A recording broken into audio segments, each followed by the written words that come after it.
What's happening, you guys? Back at the park. I am halfway through my 5-mile run. I decided to take a detour and come out to Whip's Ledges here. This is, I think, the highest point in the county. A little bit of a hike getting up here, but it's always well worth it.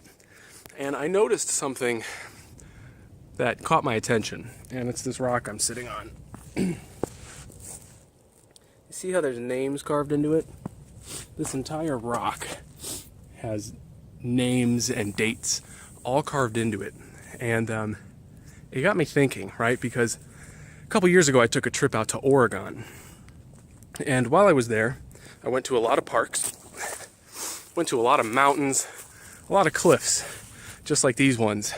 And one thing I noticed that was very, very different in Oregon than it was in Ohio is the amount of vandalism and graffiti, just like those carvings in that rock. If you're in Ohio, at least in the part where I live, which is about a half hour south of Cleveland, pretty metro for the most part, if you live in an area like this, there's graffiti all over these parks. I mean, you would be hard-pressed to find a tree or a cliff face that doesn't have, old graffiti or carvings in it. But you don't see that in Oregon. And I was wondering why. Like, why is that? Is it that people are different? Is it cultural? And I came to the conclusion that those things might have something to do with it, but the main reason is that this is the only place like this in this part of Ohio. I mean, you'd have to drive 100 miles in a different direction to find cliffs or mountains or anything like this. And so, of course, it's going to be marked and tagged, and people are going to come here because this is an attraction. This is rare here. It's unique. And when people come to a unique place, they want to remember it somehow. If you're out in Oregon, though, there's cliffs and mountains and parks everywhere, all out over the coast. None of those things are really that unique. And this lesson is important because your business needs to be like Whip's Ledges.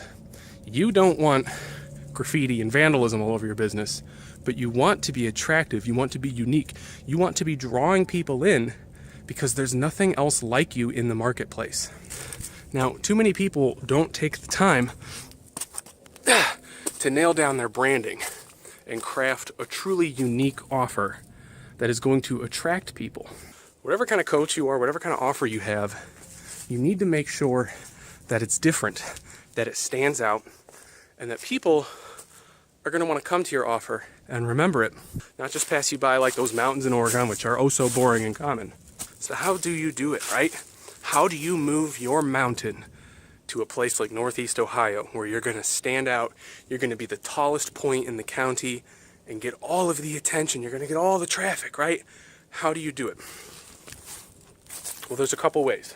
The first one is niching down. So too many people, far too many people, describe themselves as just a fitness coach or a lifestyle coach. You want to be something different. You want to have a more specific niche. And I know that a lot of people, when they think of making a more specific niche, they think, oh, well, this narrows my audience. This decreases the chances of me being able to find people who feel like they're going to be a good fit for my program. People are going to feel like they're a good fit for your program when it speaks to them and their unique, special problems. If your program is too generalist, they're going to feel like, he probably doesn't serve people who have my needs. But if you can narrow down your niche to a very, very specific group of people, those people are going to flock to you because odds are you're one of the only people in the marketplace who offers something that is so specific and a perfect fit for them. I mean, how many times have you read someone's copy and they're like, oh, you want to burn fat? You want to build muscle? And people are just like, of course I do. But there are a million ways to do that, and there's a million coaches out there who are offering the same guidance. What makes you different? It's completely different if you're targeting athletes who want to join a very specific sport, or if you're targeting certain people with specific pre-existing conditions, right? If you can make your offer very, very specific and begin targeting a very, very specific group of people, that's going to make you stand out from everyone else. Another way to kind of niche down without really niching down is to just change the name of your offer, right? If you offer fitness coaching, people are not excited. If you offer a total body transformation, people might be a little more excited. But if you offer the fat loss for financial executives blueprint, financial executives who are looking to lose fat are going to be very, very interested. Now, you see how you might not have changed anything about your niche, you might not have changed anything about your offer or your audience, but by changing the name into something proprietary and original that you can explain in detail, have some kind of process laid out, steps numbered, step 1, step 2, step 3, this is how it works, this is why it's perfect for financial executives, and this is why it's the best. People are going to be blown away, especially financial executives.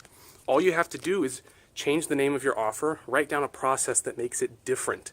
Find a way to stand out from the others. Separate yourself from the noise. Be the only mountain in the area, and people will come to check you out.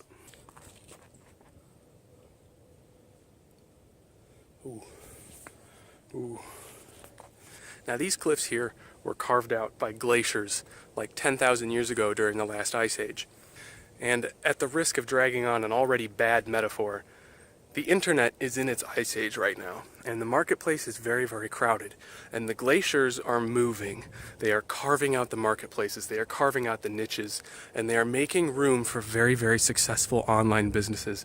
More people than ever are self-employed, have side hustles, and are moving online to start their own businesses, and there's a lot of people who want to be coaches. You need to be making sure that you're taking the time to ensure that your glacier is moving in the right direction and you're carving yourself out a niche. The people who are doing the best on the internet right now are the people who were here first, because they were able to take that part of the market, make their print, put their graffiti on that mountain, and it's theirs now. But there are still so many mountains left.